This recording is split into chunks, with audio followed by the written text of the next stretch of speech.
ప్రభుత్వం అత్యంత కీలకమైన ఒక నిర్ణయాన్ని చాలా బాధ్యతారాహిత్యంగా ఆలోచన రహితంగా తీసుకుంటే అదేదో చాలా గొప్ప పని అన్నట్టు ఇవాళ ప్రభుత్వానికి వత్తాసు పలుకుతున్న కొన్ని ప్రసార మాధ్యమాలు వార్తా పత్రికలు ఇదేదో చాలా గొప్ప పని చేసినారన్నట్టుగా ఇవాళ రాయడం చూస్తే ఆ విషయం గురించి సమగ్రంగా ప్రజలకు అదేవిధంగా ఆ తప్పుడు కథనాలు రాసిన వార్తాపత్రికలకు కూడా ప్రధాన ప్రతిపక్షంగా మొన్నటిదాకా ప్రభుత్వాన్ని నడిపిన పక్షంగా అన్ని విషయాలు మీకు చెప్పాలి అనే ఉద్దేశంతో ఈ పత్రికా సమావేశం నిర్వహిస్తూ ఉన్నాం. హైదరాబాద్ మహానగరానికి మేము 2014లో బాధ్యత తీసుకున్న నాడు కేవలం ఒక 20-25% మాత్రమే ఆనాడు అప్పుడెప్పుడో 2008లో 2007లో డాక్టర్ వైఎస్ రాజశేఖర రెడ్డి గారు ముఖ్యమంత్రిగా ఉన్నప్పుడు మొదలు మెట్రో కోసం టెండర్లు పిలిస్తే పబ్లిక్ ప్రైవేట్ పార్ట్నర్షిప్ భాగస్వామ్యంలో మొదలు మేటాస్ అనే ఒక సంస్థ వచ్చింది. చాలా ఆశ్చర్యంగా ఆ రోజు పత్రికలు అన్నీ రాసినాయి. ఈ సంస్థ ఉల్టా గవర్నమెంట్కి పైసలు ఇస్తుందంట, గవర్నమెంట్ డబ్బులు పెట్టే అవసరం లేదంట, అంటే ఇందులో ఇన్ని లాభాలు ఉన్నాయా అన్నట్టుగా ఆ రోజుల్లో వార్తాపత్రికల్లో కథనాలు వచ్చినాయి. అంటే మెట్రో అనేది చాలా లాభసాటి అని చెప్పడానికి ఆ రోజుల్లోనే, అంటే ఈ రకంగా పబ్లిక్ ప్రైవేట్ పార్ట్నర్షిప్ భాగస్వామ్యంలో చేస్తే తప్పకుండా ఉల్టా గవర్నమెంట్కే దాదాపు నెక్స్ట్ 30-35 ఇయర్స్ డబ్బులు ఇస్తాం అని ప్రైవేట్ సంస్థలు చెప్తున్నాయి అంటూ ఆ రోజుల్లో పత్రికల్లో పతాక శీర్షికల్లో కథనాలు వచ్చినాయి. సరే, కారణాలు ఏమైనప్పటికీ ఆ తర్వాత ఆ సంస్థ పోయింది వెనుకకి. తర్వాత L&T అనే సంస్థ అల్టిమేట్గా మళ్ళీ తిరిగి టెండర్ తీసుకున్నది. ఇది ఏషియాలో కాదు ప్రపంచంలోనే అతిపెద్దదైన public private partnership in metro rail రంగంలో ప్రపంచంలోనే అతిపెద్ద పబ్లిక్ ప్రైవేట్ పార్ట్నర్షిప్ భాగస్వామ్యంతో ఆనాడు అప్పుడున్న కాంగ్రెస్ ప్రభుత్వం ఈ టెండర్ పిలిచి ఫైనలైజ్ చేసి L&T అనే సంస్థకు అప్పచెప్పింది. 2014లో తెలంగాణ రాష్ట్రం ఏర్పడే నాటికి అప్పటికే ఒక 20% దాకా పని కూడా పూర్తి అయింది. పని మొదలైంది, పని ఒక 20% పూర్తయింది. కానీ కేసీఆర్ గారు ఎప్పుడైతే బాధ్యత తీసుకున్నారో ప్రజా రవాణా యొక్క ప్రాముఖ్యత తెలిసిన వ్యక్తిగా, గతంలో రవాణా శాఖ మంత్రిగా కూడా వారికి ఉన్న అనుభవం, ప్రజా రవాణాలో ఉండే సాధక బాధకాలు అన్నీ తెలుసు కాబట్టి చాలా ఆలోచనతో ఆ సంస్థ కొంత ఆందోళన పడిన ఇనీషియల్ డేస్లో, అప్పుడు కూడా మీరే రాసినారు వార్తాపత్రికల్లో, తెలంగాణ ఏర్పడ్డది, రైడర్షిప్ తగ్గుతుంది, చాలామంది వెనక్కి వెళ్ళిపోతారేమో అంటే వాళ్ళని పిలిచి కూర్చోబెట్టి చెప్పారు. ఈ నగరము ఇవాళ వారి చేతుల మీదుగానే 17లో, మీకు గుర్తుండాలి, నవంబర్ 29 నాడు మెట్రో మొదటి దశని సక్సెస్ఫుల్గా మాకు 20-25% పనితో కాంగ్రెస్ ప్రభుత్వం అప్పచెప్తే మేము మొదటి దశ పూర్తి చేసి మొదటి కారిడార్ను వితిన్ 3 ఇయర్స్ కంప్లీట్ చేసి మేము ఇనాగ్రేట్ చేయడం జరిగింది. అట్లాగే ఆ తర్వాత కోవిడ్ వచ్చింది. కోవిడ్ వచ్చినాక మీకు తెలుసు అన్ని ప్రజా రవాణాలు మొత్తం ఎక్కడికక్కడ స్తంభించిపోయే పరిస్థితి. అప్పుడు కూడా మళ్ళీ ఇట్లాగే L&T వాళ్ళు కంగారు పడ్డారు, ఏమైపోతుందో మా భవిష్యత్తు అన్నట్టుగా, నష్టాల్లో ఉన్నాం అది ఇదంటే కూడా ఆ రోజు మళ్ళీ కేసీఆర్ గారు పిలిచి మీకు అవసరమైతే సాఫ్ట్ లోన్ ఇస్తాం, వడ్డీ లేని రుణం ఇస్తాం, ఎందుకంటే నడపాలి ప్రజా రవాణా అన్నప్పుడు ప్రజలకు ఒక బాధ్యతతో, మీరు 2070 దాకా ఉన్నది మీకు, కాబట్టి మీరు నడపాలి అని చెప్పి వారికి ధైర్యం చెప్పి కేసీఆర్ గారు ఆనాడు ప్రభుత్వం నుండి ఒక లోన్ ఇచ్చి, soft loan, interest free soft loan 3000 crores ఇస్తామని చెప్పాము. అందులో 900 కోట్లు ఇచ్చాము కూడా. ఇచ్చి క్యాబినెట్ అనుమతితో ఆ రోజు ధైర్యం చెప్పి ఆ L&T సంస్థను నడిపించింది కేసీఆర్. చివరికి ఏ స్థాయికి పెరిగింది హైదరాబాద్లో మెట్రో అంటే, మాకు హైదరాబాద్లో ఉండే ప్రజలు, నేను ఎందుకంటే కొద్దిగా సోషల్ మీడియాలో యాక్టివ్గా ఉంటా కాబట్టి నాకు కంప్లైంట్లు చేసే స్థాయికి వచ్చింది. సార్ మాకు కోచులు సరిపోతలేవు, 5 లక్షల మంది ఇలా ప్రయాణం చేస్తున్నారు ప్రతిరోజు, అమీర్పేట లాంటి చోట్ల పీక్ అవర్స్లో మీద పడుతున్నారు, సరిపోవట్లేదు, కోచులు పెంచండి, ట్రైన్లు పెంచండి అని అడిగే కాడికి మెట్రో రైడర్షిప్ కూడా పెరిగింది. కేసీఆర్ గారి ప్రభుత్వంలో, బీఆర్ఎస్ ప్రభుత్వంలో ఆ స్థాయికి మేము మెట్రోని తీసుకొచ్చాం. అట్లాగే 69 కిలోమీటర్లు మెట్రోని పూర్తి చేసి, ఒక పాత నగరం మినహా, పాత బస్తీ మినహా, ఓల్డ్ హైదరాబాద్ మినహా ఇక్కడ కూడా మరి ఆవాస హోటల్ వరకే వీళ్ళు ఒరిజినల్గా పెట్టింది, ఏది మాదాపూర్లో. అక్కడ నుంచి మళ్ళీ రహేజా మైండ్ స్పేస్ దాకా కూడా ఎక్స్టెండ్ చేయించాం, దాదాపు ఇంకో 1.2 కిలోమీటర్స్ వారితో మాట్లాడి ఎక్స్టెండ్ చేయించి, ఎందుకంటే అత్యధికంగా అక్కడ ఉన్నారు ఉద్యోగులు, ఐటీ ఉద్యోగులు. ఆ రహేజా మైండ్ స్పేస్ అనే ఒక్క కాంప్లెక్స్లో, 100 ఎకరాల కాంప్లెక్స్లో కొన్ని వేల మంది ఉద్యోగులు పనిచేస్తూ ఉన్నారు. కాబట్టి అర్థవంతంగా ఆలోచనతో స్కై వాక్లు పూర్తి చేసి ఇంత అద్భుతంగా హైదరాబాద్ మెట్రోని భారతదేశంలో మేము దిగిపోయే నాడు రెండవ అతిపెద్ద metro network in the country was Hyderabad. ఏది ఢిల్లీ తర్వాత రెండవది హైదరాబాద్. మేము ఇంకొక పని కూడా చేశాం.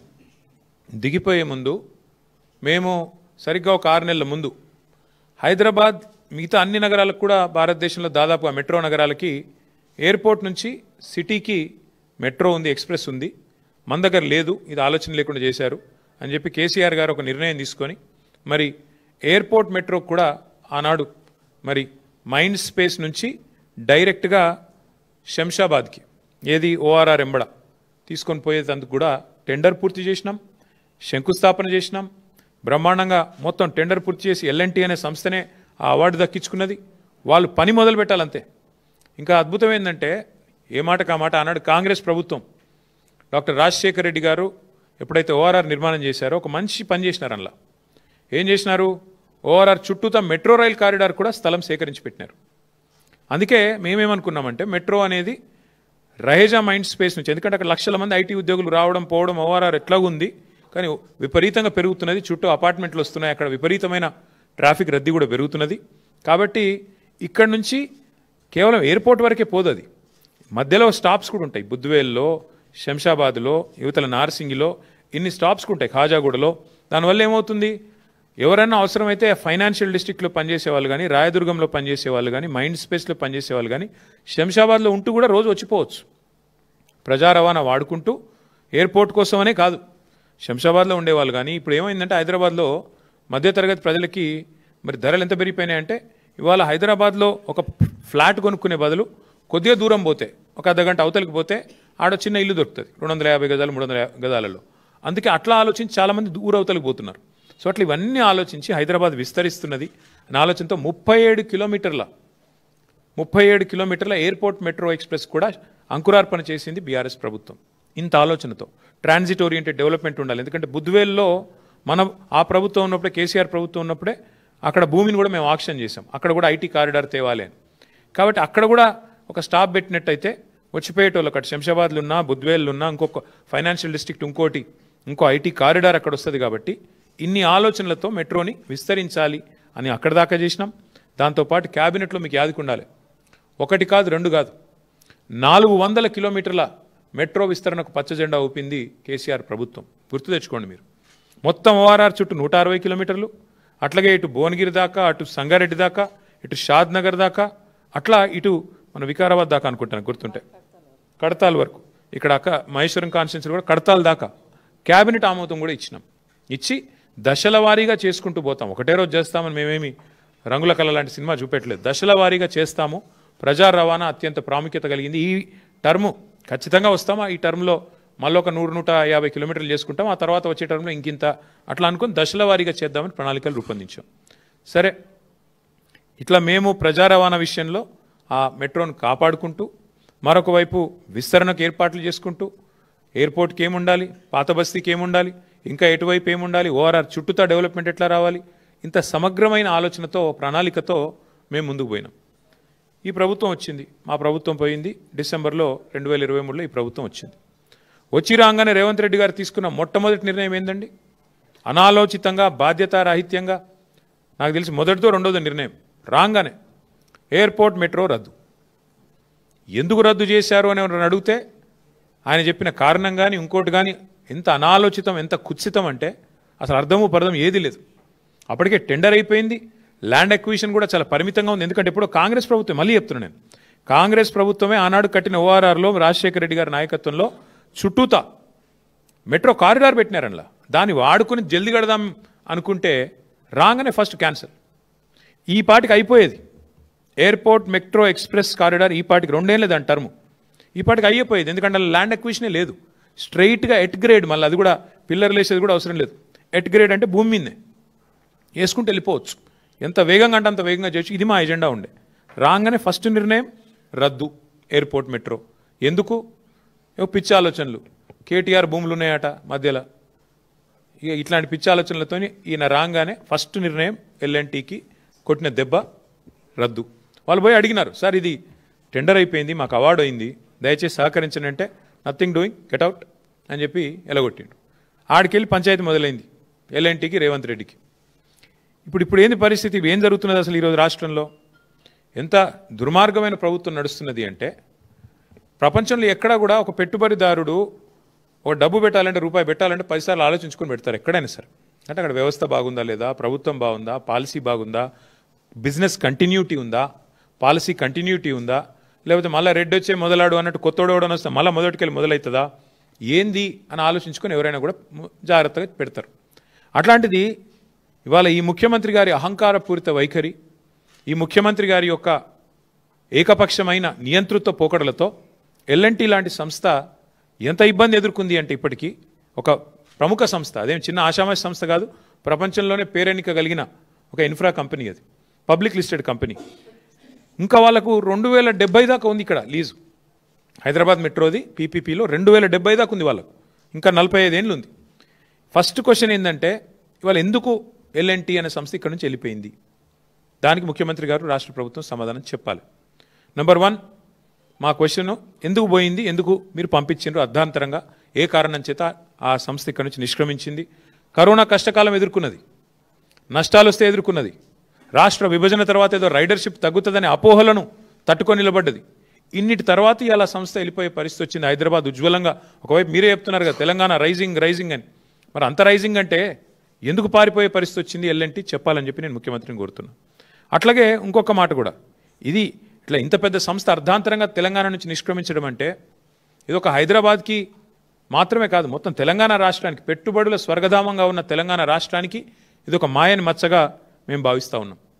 సాధారణంగా ఎక్కడైనా ఒక పరిశ్రమ పెడితే అక్కడ లోకల్ కొంతమంది ఉంటారు, నాయకులు, గూండాలు, చిన్నచిన్నోళ్ళు, ఆకు రౌడీలు, వాళ్ళు బెదిరిస్తుంటారు, ఏయ్ మా దగ్గర పెడతావా అట్లా ఇట్లా అని. తెలంగాణలో ఇప్పుడు ఎట్లయిపోయిందంటే స్వయంగా ముఖ్యమంత్రి బెదిరించే కాడికి వచ్చింది. గలీజ్ అంటే పరిస్థితి. డైరెక్ట్గా నిస్సిగ్గుగా, మళ్ళీ ఏం భయం కూడా లేదు, సిగ్గుపడు కూడా లేదు, నిస్సిగ్గుగా ఎల్ఎన్టీ సిఎఫ్ఓని తీసుకుపోయి జైలు లేమని చెప్పిన నేను. శంకర్ రామన్ అనే ఒక సిఎఫ్ఓ గారు ఎల్ఎన్టీ ఏమన్నాడు? ఆయన పాపం ఫ్రీ బస్సు పెట్టినరు, కానీ మాకొచ్చే నష్టాల గురించి ఆలోచన చేయలేదు. మాది పీపీపీలో ఉన్నది. పీపీపీ అంటే పబ్లిక్ ప్రైవేట్ పార్ట్నర్షిప్. మేము పెట్టుబడి పెట్టినాం ఇలా, మరి హైదరాబాద్లో ఫ్రీ బస్సు పెడితే మాకు కొంత నష్టం వస్తుంది కదా, మరి మామూలు కూడా చూసుకోవాలి కదా అన్నట్టు ఏదో అన్నాడు ఆయన. ఏమైనా జైలు వేయండి, వాడిని జైలు వేయండి అంటే ఏంది, నువ్వేమైనా నియంతవా, నువ్వు ఇడీ అమీన్వా, లేకపోతే నువ్వేమన్నా ఆయన నార్త్ కొరియాలో ఉంటాడు ఒక ఆయన పుట్టి, ఆయన పేరుందా కిమ్ గాయనవా, ఎవరు పోయి నువ్వు అసలు ఎవరు పడతావు, వాళ్ళని జైలు వేస్తావా నువ్వు? గింత అన్యాయం, ఇంత అరాచకం ఎట్లా కనబడుతుంది నీకు అర్థం కాదు. అంతంత పెద్ద పెద్ద సంస్థలు ఊకుంటాయి అనుకుంటున్నావా? వాళ్ళకేం వేరే మార్గాలు లేవా? అంటే నీ ఇష్టం ఉన్నట్టు మాట్లాడతా, నీ అహంకారపూరితంగా ఎవరిని పడితే వాళ్ళని జైలు వేస్తా, ఇంత అన్యాయమా? ఇంకొక దారుణమైన మాట ఏంటంటే, నేను చేసిన పథకాన్ని తప్పు పడతావా గంతోళ్ళ మీరు అన్నట్టు జైలు వేస్తా అంటే, మీ తప్పులు ఎత్తి చూపుతూ జైలు వేసేస్తారా మీరు? ఇంత అరాచకమా? సమస్యను సామరస్యంగా ముఖ్యమంత్రి అంటే ఆయన పరిష్కరించాలి. వార్నింగ్లు ఇచ్చుడు, డాగేసుడు, కచ్చా డాగులేసుడు, ఉంటావా పోతావా అని ఇంకా బెదిరించండి. ఇంకో పేపర్లో చూపెడతానండి మీకు కావాలంటే. ఓ స్పీచ్లో చెప్తున్నాడు ముఖ్యమంత్రి, ఎల్ఎన్టీకి కేసీఆర్ అంటే కేటీఆర్ అంటే ఇష్టం ఉండొచ్చు, కానీ ఇప్పుడు ముఖ్యమంత్రి రేవంత్ రెడ్డి యాద పెట్టుకోండి అంటే ఇక ఓపెన్ దాదాగిరి. వాళ్ళేమైనా మా చుట్టాలా, వాళ్ళకేమైనా మాకు వ్యాపార భాగస్వామ్యం ఉందా? ఎల్ఎన్టీకి నేను కేసీఆర్ గారు ఎందుకు ఇష్టం ఉంటామండి నాకు అర్థం కాదు. ఆయన తిక్కలోడు కానీ వాళ్ళ మీద డాగేసుడు, ఇదంతా ఎట్లుందంటే ప్యాటర్ను. ఏం జరిగింది ఇవాళ? మాకు అర్థమైన కాడికి చివరికి ఆఖరికి ఆ సంస్థ మా వల్ల కాదు ఇక్కడ తెలంగాణ వ్యాపారం చేయడం అని చెప్పి పారిపోయే పరిస్థితి వచ్చింది. ఎందుకు? దీని వెనకాల లోతైన కుట్ర ఉంది. ఎల్ఎన్టీ మీద ముఖ్యమంత్రి గారి పగ ఈరోజుది కాదు. మేడిగడ్డ బరాజులో 2 పిల్లర్లు కుంగినాయి, 7th బ్లాక్లో 2 పిల్లర్లు కుంగినాయి. ఇది అక్టోబర్ 2023లో. ఆ సంస్థ ఏం చేసిన తర్వాత కాంగ్రెస్ ప్రభుత్వం వచ్చినాక వీళ్ళు పిలిస్తే ముందుకు వచ్చి, రాష్ట్ర ప్రజల మీద రూపాయి భారం పడకుండా మేము పునర్నిర్మాణం చేస్తాం 7th బ్లాక్ అని వాళ్ళు ముందుకు వచ్చారు. ఈయన కోపం అది. మేడిగడ్డ కొట్టుకపోవాలని నేను చూస్తుంటే, కాళేశ్వరం కూలేశ్వరం అయిపోయిందని చెప్పి నేను రోజు మొత్తుకుంటే నాకు లాభం అవుతుంది, కాళేశ్వరం ప్రాజెక్టును బద్నాం చేసి బతుకుదాం అనుకుంటే, వీళ్ళు వాళ్ళ సొంత పైసలు పెట్టి రూపాయి అవసరం లేకుండా రాష్ట్ర ప్రజల మీద భారం పడకుండా ఎల్ఎన్టీ సంస్థ మొత్తం కడతానని వస్తే, ఇక నేను ఇన్రోల్ చేసిన ప్రచారం అంతా చిల్లర ప్రచారం అని తేలిపోతుంది కదా అనేది ముఖ్యమంత్రి గారి దుగ్ధ. అక్కడ స్టార్ట్ అయింది పంచాయతీ. అక్కడికి వెళ్ళి ఎయిర్పోర్ట్ మెట్రో రద్దు, ఆ తర్వాత ఎల్ఎన్టీ మీద, మరి ఆ మేడిగడ్డ బరాజ్ మీద, అన్నారం బరాజ్ మీద వరుసగా మేడిగడ్డ నుంచి మెట్రో దాకా వెంటాడుతూనే ఉన్నాడు, వాళ్ళని వేధిస్తూనే ఉన్నాడు ఈ ముఖ్యమంత్రి. జైలు వేస్తా అంటాడు. ఈ రకంగా పిచ్చి మాటలు మాట్లాడి చివరికి ఆ ఎల్ఎన్టీ అనే సంస్థ కక్షగట్టి మరి ఇవాళ నానా యాగి చేసి వాళ్ళని వెళ్ళిపోయేటట్టు చేసింది కేవలం రేవంత్ రెడ్డి గారే. ఏం తప్పు చేసింది ఎల్ఎన్టీ? మీకు అడ్డం వచ్చిందా? మీ బాంబులేటి శ్రీనివాసరెడ్డి గారి కంపెనీకి అడ్డం వచ్చిందా? ఇక్కడ కాంట్రాక్ట్లల్లో ఏమైంది? ఇబ్బంది ఏంది? ఇచ్చుకున్నావు కదా నువ్వే. నారాయణపేట కొడంగల్ లిఫ్ట్ ఇరిగేషన్ ప్రాజెక్టులో ఇదే ఎల్ఎన్టీ సంస్థ ఒక అంతర్జాతీయ సంస్థ. ఇది వాళ్ళకట క్వాలిఫికేషన్ లేదంట, బాంబులేటి కంపెనీకి మాత్రం క్వాలిఫికేషన్ ఉందంట. అంటే అంత గొప్ప కంపెనీ బాంబులేటిది, కానీ ఎల్ఎన్టీకి మాత్రం లేదంట. అట్లా ముఖ్యమంత్రి గారు కక్షగట్టి ఆయన సొంత నియోజకవర్గంలో ఉండే నారాయణపేట కొడంగల్ వరకు కూడా ఎల్ఎన్టీని కావాలని టెక్నికల్గా డిస్క్వాలిఫై చేయించి ఇన్సల్ట్ చేసి మీరు మా రాష్ట్రంలో నేనున్నంత కాలం పనిచేయడానికి వీల్లేదు అని చెప్పి కక్షగడితే చివరికి వాళ్ళు ఈయనకు వంత పాడకపోతే, మేడిగడ్డ కొట్టుకపోతుంది అని నువ్వు చేసే చిల్లర ప్రచారానికి వంత పాడకపోతే అది రిపేర్ చేయొచ్చు, ఆ రిపేర్ కూడా మేమే చేస్తాం 250 కోట్లు పెట్టి అని చెబితే నీకు నచ్చక వాళ్ళకు కాంట్రాక్టులు దక్కకుండా చేసి, వాళ్ళను బతకనీయకుండా చేసి, సంస్థ లాభాలకు వెళ్ళి నష్టాలకు పోయేటట్టు చేసి చివరికి ఈ రకంగా ఎలగొట్టిండి. వాళ్ళ మెడలు పెట్టి నూకేసినట్టు ఒక రకంగా చెప్పాలంటే. తెల్లారులేస్తే ఈ ముఖ్యమంత్రి గారు మీరు వింటూ ఉంటారు, ఖజానా ఖాళీ, నా దగ్గర పైసలు లేవు, కోసుక తింటారా నన్ను, ఏం చేయాలి నేను అని మాట్లాడతారు. తెల్లారులేస్తే అప్పు పుడతలేదు అని తెల్లారులేస్తే డైలాగు రోజు. మరి వాళ్ళు నేను అడుగుతున్నా ముఖ్యమంత్రి గారిని, 15,000 కోట్ల రూపాయలు ఇవాళ మీరు తీసుకున్న ఈ అనాలోచిత నిర్ణయం వల్ల 15,000 కోట్ల రూపాయలు ఏదైతే ఒక ప్రైవేట్ సంస్థ భారం మోసిందో ఇన్ని రోజులు, ఇవాళ అది మొత్తం వచ్చి రాష్ట్ర ప్రజల నెత్తి మీద పడ్డది. నీ అనాలోచితమైన నీ తప్పుడు విధానాల వల్ల, నీ బ్లాక్మెయిల్ రాజకీయాల వల్ల, నీ అహంకారపూరితమైన నియంతృత్వ పోకడల వల్ల ఇవాళ ఒక ప్రైవేట్ సంస్థ గత 12 ఏళ్ళుగా 13 ఏళ్ళుగా మరి ఏదైతే ఆ భారం అంతా మోస్తూ ఫస్ట్ ఫేజ్ అంతా కట్టిందో, ఇంకా 70 దాకా కూడా వాళ్ళకు ఒప్పందం ఉందో, ఒప్పందం ప్రకారం వాళ్ళే మోయాలా. నష్టం వచ్చినా కష్టం వచ్చినా వాళ్ళకి ఇచ్చిన భూముల్లో కట్టుకోవాలి. ఆ కట్టుకున్న ద్వారా మీకు ఐడియా ఉండొచ్చు, లేదంటే ఒక నిమిషం చెప్తాను. మెట్రో సంస్థకి అప్పట్లో ఉన్న ప్రభుత్వం, కాంగ్రెస్ ప్రభుత్వం 280 ఎకరాల స్థలం ఇచ్చింది హైదరాబాద్లో, విలువైన స్థలం. ఏం చెప్పింది వాళ్ళకి? మీరు 18 కోట్ల చదరపు అడుగుల్లో మీరు రియల్ ఎస్టేట్ కట్టుకుంటే దానివల్ల మీకు దగ్గర 50% ఆదాయం మీకు దాని నుంచే వస్తుంది కిరాయిల ద్వారా. 18 కోట్ల అడుగులు అంటే 18 crore square feet of constructed space కట్టుకోమని చెప్పి ఇచ్చినారు. ఇంకో 50% టికెట్ల ద్వారా, 45% ఇట్లా ఈ కట్టుకున్న నువ్వు వాటి నుంచి వచ్చే రెంటల్స్ ద్వారా, 18 కోట్లు కట్టిన దాని నుంచి వచ్చే రెంటల్ ద్వారా, ఇంకొక 5% అడ్వర్టైజ్మెంట్ల ద్వారా వాళ్ళు చేసుకోవాలి. అంటే నీకు 2070 దాకా ఇట్లా సంపాదించుకునే మార్గం ఉంది ఎల్ఎన్టీకి. వాళ్ళు నిర్మాణ రంగ సంస్థ, వాళ్ళు ఫటాఫట్ కొన్ని కట్టినరు కూడా, పంజగుట్టల మాల్ కట్టినరు, ఎర్రమంజిల్లో కట్టినరు, మాదాపూర్లో కట్టినరు, మిగతా కూడా కట్టిపించేది ఉండే నువ్వు. ఇప్పుడు ఆ 15,000 కోట్ల భారం వాళ్ళ మీదకి వెళ్ళి నీ నెత్తి మీద ఎందుకు పెట్టుకున్నావు? నీ నెత్తి మీదకి వెళ్ళి బలవంతంగా రాష్ట్ర ప్రజల మీద ఎందుకు రుద్దుతున్నావు? ఇవాళ ఉదయం ఆసిఫాబాద్లో మా ఎమ్మెల్యే కోవాలక్ష్మి గారు ఐటీడీఏ ఉద్యోగులు, అవుట్ సోర్సింగ్ ఉద్యోగులు 7 నెలల నుంచి జీతాలు వస్తలేవని ధర్నా చేస్తుంటే ఆడపోయి వాళ్ళకి సంఘీభావం అని చెప్పి వాళ్లకు మద్దతుగా గొంతు కలిపింది మా ఎమ్మెల్యే కోవాలక్ష్మి. ఐటీడీఏ ఉద్యోగులు, చిన్న ఉద్యోగులు, అవుట్ సోర్సింగ్ వాళ్ళు, వాళ్ళకు 7 నెలల నుంచి జీతాలు లేవు. కానీ ముఖ్యమంత్రి 15,000 కోట్ల భారం ఇలా రాష్ట్రం మీద మోపుతా ఉన్నాడు. ఎవరి కోసం? నీ అహంకారం కోసమా? నీ నోటి దీనికోసమా? దేనికోసం చేస్తూ ఉన్నావు? ఇప్పటికే మీ వల్ల, మీ చేతగాంతనం వల్ల పరిశ్రమలు వెళ్ళిపోతూ ఉన్నాయి. ఇంకోటి గుజరాత్కు పోయింది కేన్స్, ఇంకోటి ఏపీకి పోయింది ప్రీమియరు, చెప్పుకుంటూ పోతే తమిళనాడుకు ఇంకోటి కార్నింగ్ పోయింది. ఇప్పుడు ఎల్ఎన్టీ కూడా మొత్తం రాష్ట్రం వదిలిపెట్టి వెళ్ళిపోయింది. నేను పొద్దున్నే ఎల్ఎన్టీ సంస్థలో ఉండే ఇంకో ఐటీ కంపెనీ ఉంటుంది మైండ్ ట్రీ అని, వాళ్ళతో కూడా మాట్లాడినా. వాళ్ళు కూడా చెప్తున్నారు, ఇక మా వాళ్ళకి ఇక్కడ నచ్చలేదు సార్, ఎందుకంటే సతాయిస్తున్నారు, వాళ్ళు కూడా ఆలోచన చేస్తున్నారు, ఎక్స్పాన్షన్ ఇక్కడ చేయొద్దు, వేరే కాడ చేసుకోవాలని నిర్ణయం తీసుకున్నారు అని మాట్లాడుతున్నారు. అంటే గింత అన్యాయంగా వ్యవహారం చేసి ఒక ఇట్లుంటుంది. ఇప్పటికే 2,20,000 కోట్లు అప్పు చేసిండు రేవంత్ రెడ్డి. ఈ 22 నెలల్లో నెలకు 10,000 కోట్ల రూపాయల చొప్పున కాగ్ చెప్పింది, నేను చెప్పట్లేదు. 2,20,000 కోట్ల అప్పు చేసిండు. ఇవాళ మరొక 15,000 కోట్ల అప్పు. దీనివల్ల ఎవరి కోసం, దేనికోసం ఈ అప్పు ఎవరు కడతారు? నేను అడిగేది ఈ ముఖ్యమంత్రి గారిని, మీరు దేనికి పైసలు లేవంటారు? ఆర్టీసీ కార్మికులను ఆదుకునేందుకు పైసలు లేవు, ఉద్యోగస్తులకు డిఎల్ ఇచ్చేందుకు పైసలు లేవు, రిటైర్డ్ అయిన ఉద్యోగులకు రిటైర్మెంట్ బెనిఫిట్స్ ఇచ్చేందుకు పైసలు లేవు, 6 గ్యారంటీల అమలుకు పైసలు లేవు. మరి 15,000 కోట్ల అప్పు ఎందుకు, ఎవరి కోసం, ఏ కారణం చేత మీరు తీసుకుంటున్నారో చెప్పాలని చెప్పి నేను కోరుతా ఉన్నా. మాకైతే స్పష్టమైన సమాచారం ఉంది. ముఖ్యమంత్రి గారి ఎజెండా పెద్దగా ఉంది. ముఖ్యమంత్రి ఏం చేసినా దాని ఇంకొక లెక్క ఉంటుంది. ఆ లెక్క ఏంది అంటే, ఈ 280 ఎకరాల మీద ముఖ్యమంత్రి గారికి ఆయన అనుయాయులకు కన్నుపడ్డది.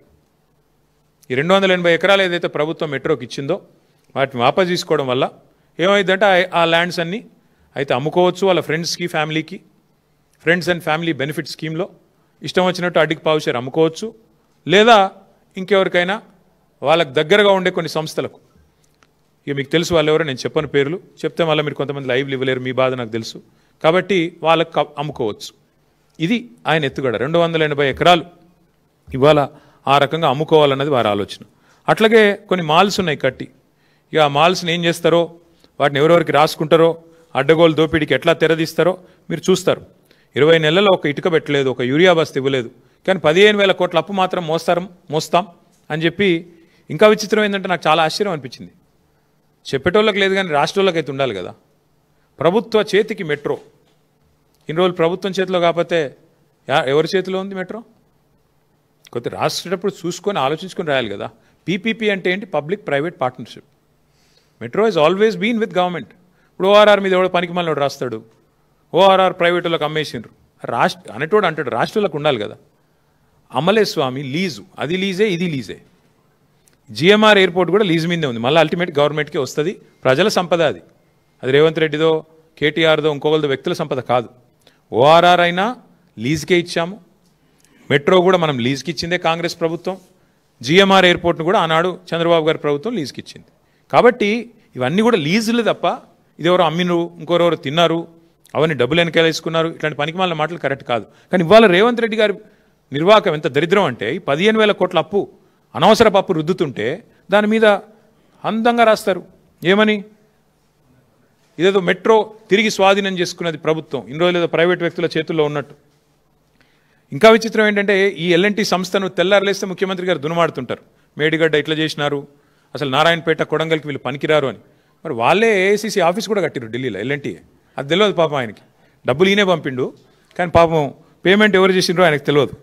అట్లాగే ఇంకొక మాట కూడా నేను చెప్తా ఉన్నా, మేము 10 ఏళ్లలో ఎన్నో భూసేకరణ సమస్యలు అన్నీ అడ్డం వస్తే కూడా వాటిని ఒక్కొక్కటిగా వస్తాయి, రొటీన్గా ఇన్ఫ్రాస్ట్రక్చర్ వర్క్లు ఇవన్నీ వస్తాయి, అవన్నీ చేసి క్లియర్ చేసి చివరికి 70 కిలోమీటర్లు పూర్తి చేసి ఎల్ఎన్టీకి ఎప్పటికప్పుడు ధైర్యం చెప్తూ నడపండి మీరు అని చెప్పి ధైర్యం చెప్పి చివరికి 3,000 కోట్ల సాఫ్ట్ లోన్ కూడా క్యాబినెట్లో అనుమతి ఇచ్చి అందులో 900 కోట్లు కూడా ఇచ్చి దాని ప్రజా రవాణా వ్యవస్థ సాధారణంగా నష్టాల్లో పోయినా దాని లాభం నష్టం అని చూసుకోకుండా ప్రజలకు ఉపయోగపడుతుంది. కాబట్టి ఆ రకంగా మేము ముందుకు తీసుకొని పోతే ఇవాళ ఇష్టం వచ్చినట్టుగా ఆలోచన లేకుండా ఇష్టం వచ్చినట్టు రద్దు చేసినారు.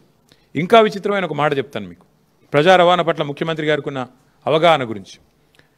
రహేజా మైండ్ స్పేస్ దగ్గర రోజు ట్రాఫిక్ జామ్ అవుతున్నది, ఇవాళ రేపు మీరు రోజు వీళ్ళ పెడుతున్నారు సోషల్ మీడియాలో, పిల్లలు కూడా ఇంత ట్రాఫిక్ అయింది అంత ట్రాఫిక్ అయింది, టీ హబ్ దగ్గర టీ వర్క్స్ దగ్గర అని మీరే పెడతారు.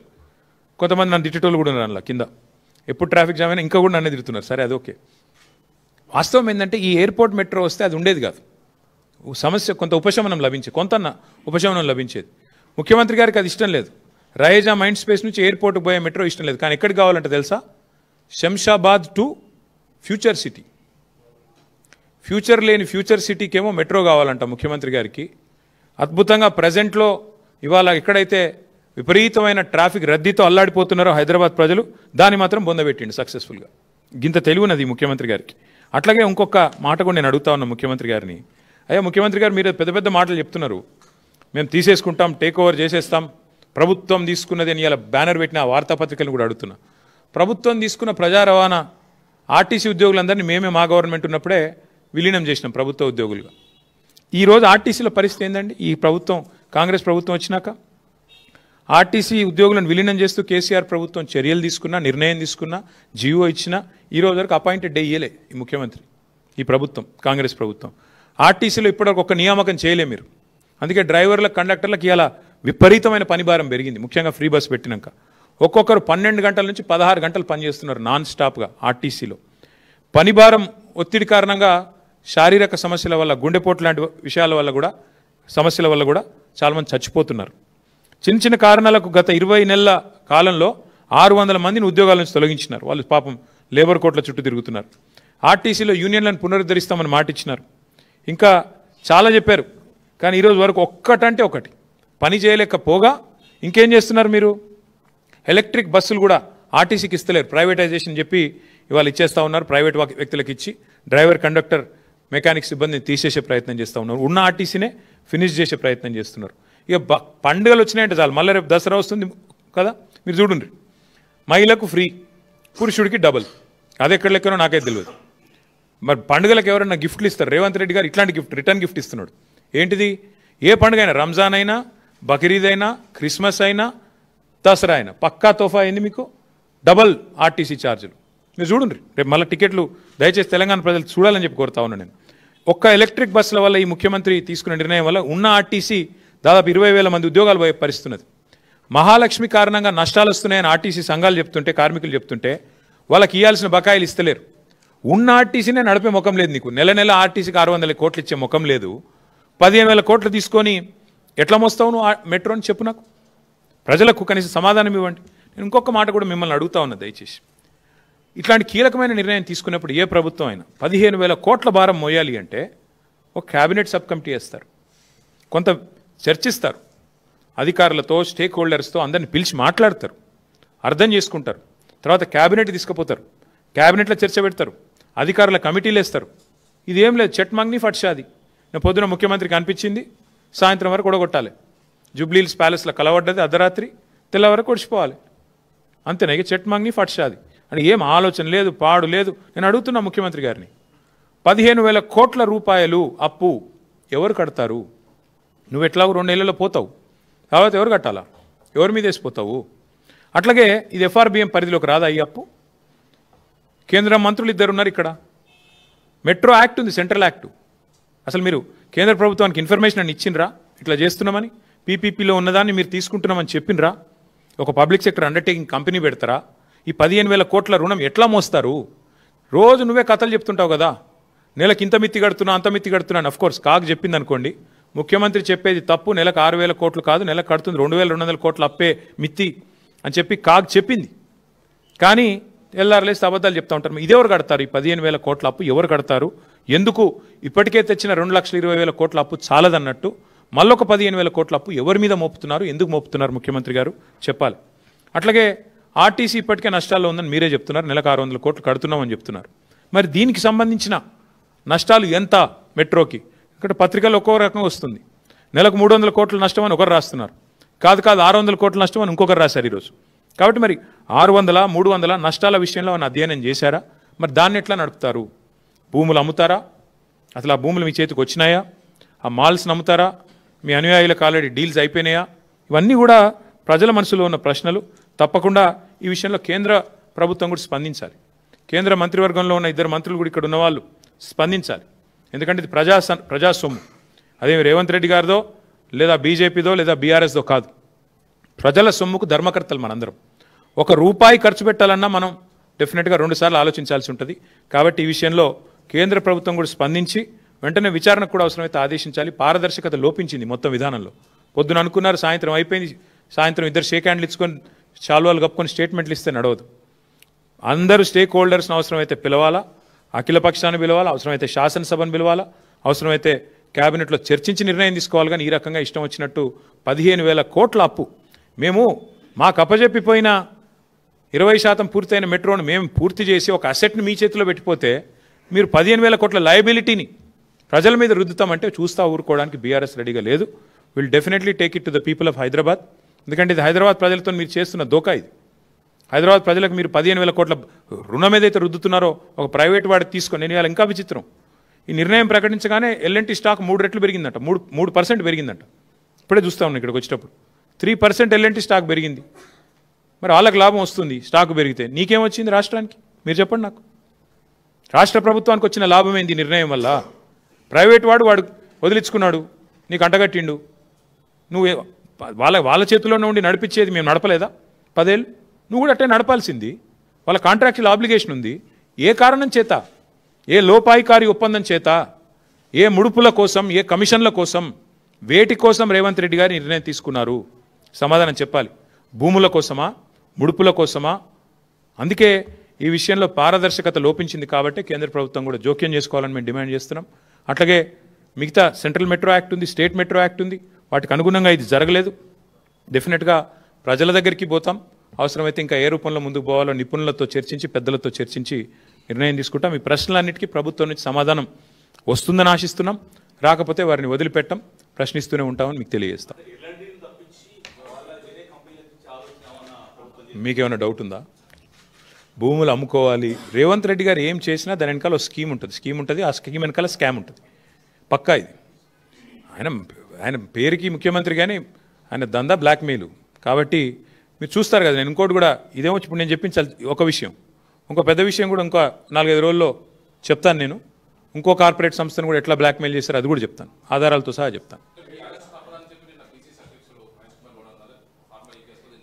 బాంబులేటి గారు తర్వాత పాపం కాంగ్రెస్ వాళ్ళు 2 ఏళ్లుగా కళ్ళు గంటూనే ఉన్నారు. వాళ్ళ కళ్ళు కాచిపోతూ ఉన్నాయి చూసి మమ్మల్ని అరెస్ట్ చేసుకుంటారా ఏం చేసుకుంటారని ఇదే వేదిక ద్వారా ఇక్కడ గతంలో చెప్పాను. నేను మీకు ఏం చేసుకుంటారో చేసుకోండి, నేను తప్పు చేయలేదని చెప్పాను. ఇప్పుడు కూడా అదే చెప్తున్నాను, ఏ తప్పు చేయలేదు.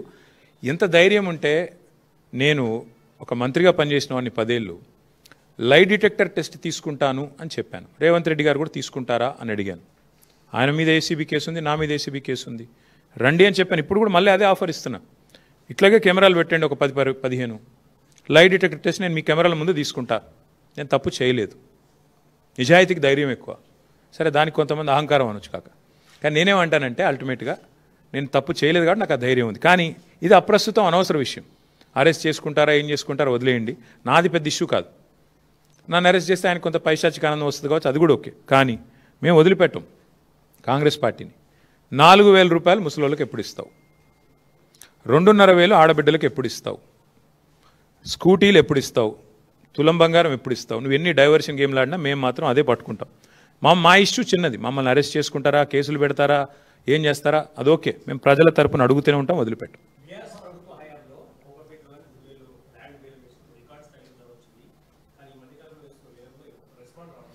రియల్ ఎస్టేట్ కుదేలవుతుంది అని నేను ఎలక్షన్ ముందే చెప్పిన బ్రదర్. కాంగ్రెస్ వస్తే రియల్ ఎస్టేట్ డామ్ అంటుందని చెప్పిన. దానికి ప్రధాన కారణం ఇవాళ హైడ్రా అనే ఒక భూతాన్ని ఏదైతే హైదరాబాద్ మీద వదిలిపెట్టినరో, హైడ్రా అనే భూతం ఇవాళ హైదరాబాద్లో రియల్ ఎస్టేట్ డామ్ అనడానికి ప్రధాన కారణమే హైడ్రా అనే భూతం. హైడ్రా అనేది కేవలం బ్లాక్మెయిలర్లకు ఆలంబనగా మారింది. దానివల్ల ఇవాళ 100 కోట్ల రూపాయలు చేతులు మారుతూ ఉన్నాయి. హైడ్రా అనే సంస్థ వల్ల ఇవాళ బిల్డర్లను, అదేవిధంగా కాంట్రాక్టర్లను బెదిరించడానికి, కొంతమంది స్థలం యజమానులను బెదిరించడానికి. మీరు చూడండి, హైడ్రా అనేది పెద్దవాళ్లకు మాత్రం చుట్టం, పేదవాళ్లకు మాత్రం భూతం. ఒక్క పెద్దవాడి ఇల్లన్నా హైడ్రా పోయి కొట్టే పరిస్థితి ఉందా ఇవాళ? తిరుపతి రెడ్డి గారిదో, కేవీపీ రామచంద్రరావు గారిదో, వివేక్ వెంకటస్వామి గారిదో, అన్ని చర్యలలోనే ఉన్నాయి కదా, పొంగులేటి శ్రీనివాసరెడ్డి గారిదో. ఏది హైడ్రా అనేది పోదు, అక్కడ దగ్గర కూడా పోదు. కానీ పేదవాళ్ళ ఇంటికి మాత్రం పోయి ఇష్టం వచ్చినట్టు కూలగొడతారు. అందుకే నేను చెప్తా ఉన్నా హైదరాబాద్ ప్రజలకి, ఈ హైడ్రా అనే భూతాన్ని వదిలించుకోవాలంటే కాంగ్రెస్ అనే ఇంకో పెద్ద భూతాన్ని వదిలించాలి. దయచేసి ఆలోచించండి. లేకపోతే హైడ్రా మళ్ళీ కాంగ్రెస్కి ఓటేసి వాళ్ళకు అవకాశం ఇస్తే మనం ఖచ్చితంగా మన ఇల్లు కూలగొట్టమని లైసెన్స్ ఇచ్చినట్టే అవుతుంది.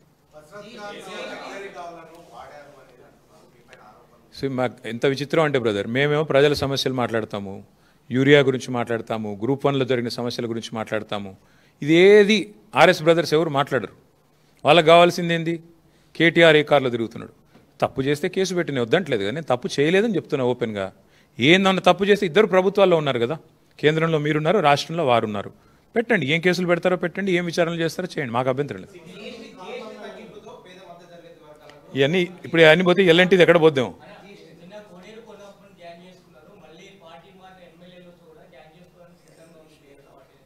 అని ఎవరు చెప్పారు మీకు? అంటా ఉన్నారంటే అన్న వాళ్ళని అడగండి, నాకు తెలియదు. ఎస్, 100కు 100% మంచి మెజారిటీ. ఎందుకంటే హైదరాబాద్లో 2023లో కూడా ఒక్క సీటు కూడా కాంగ్రెస్ గెలవలేదు. ఒకే ఒక్క సీటు అడ్డిమారి గుడి దెబ్బలాగా బీజేపీ గెలిచింది. ఈసారి కూడా మళ్ళీ తిరిగి హైదరాబాద్ ప్రజల ఆశీర్వాదంతో, జూబ్లీహిల్స్ ప్రజల ఆశీర్వాదంతో మా అభ్యర్థి శ్రీమతి మాగంటి సునీతా గోపీనాథ్ గారు మంచి మెజారిటీతో నెగ్గుతారు, మాకు విశ్వాసం. Thank you. ఎవరన్నా ఏమన్నా అనుకోని, మేమనేది ఏమంటే అల్టిమేట్గా హైదరాబాద్లో ఇదివరకు గెలిచాము, రేపు గెలుస్తాము, మళ్ళీ గెలుస్తాము. హైదరాబాద్ ప్రజల ఆశీర్వాదం కేసీఆర్ గారికి ఉంటుంది. కరెక్ట్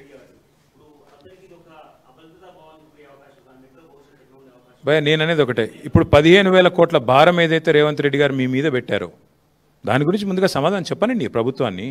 అది ప్రైవేట్ వాడు మోస్తున్న అప్పుల భారాన్ని నీ మీద ఎందుకు తెచ్చుకున్నావు ఇలా చెప్పు. నువ్వు రాష్ట్ర ప్రజలకు చెప్పు. ప్రైవేటు సంస్థ 2070 దాకా ఆ భారాన్ని మోస్తూ నడపాల్సిన కాంట్రాక్చువల్ ఆబ్లిగేషన్ వాళ్ళ మీద ఉండే. ఆదుకోవాల్సి ఉండే వాళ్ళను కావాలంటే సాఫ్ట్ లోన్ మేము ఇచ్చిన మీరు కూడా ఇచ్చేది ఉండే. సాధక బాధకాలు ఉంటాయి ఆపరేషన్స్లో, ప్రజా రవాణాలు, మాకు తెలుసు. అది ప్రభుత్వాన్ని నడిపిన వాళ్ళుగా మాకు బాధ్యత ఉంది. నువ్వేం చేసినావు? జైల్లో పెడతా, తోడుకలు తీస్తా, నేను చెప్పినట్టు వినకపోతే ఎల్ఎన్టీ మేడిగడ్డ కూలిపోయిందని చెప్పకపోతే ఊకోను, నువ్వు రిపేర్ ఎట్లా చేస్తావు, నీకు బ్లాక్ లిస్ట్ చేస్తా అన్నట్టుగా ఇవాళ ఇష్టం వచ్చినట్టు చేస్తే ఏమైంది? ఇవాళ సంస్థ పారిపోయింది విధి లేక. 100% ముఖ్యమంత్రి గారు, వారి అనుయాయులు, ఆయన వెనకాల ఉండే కొంతమంది రియల్ ఎస్టేట్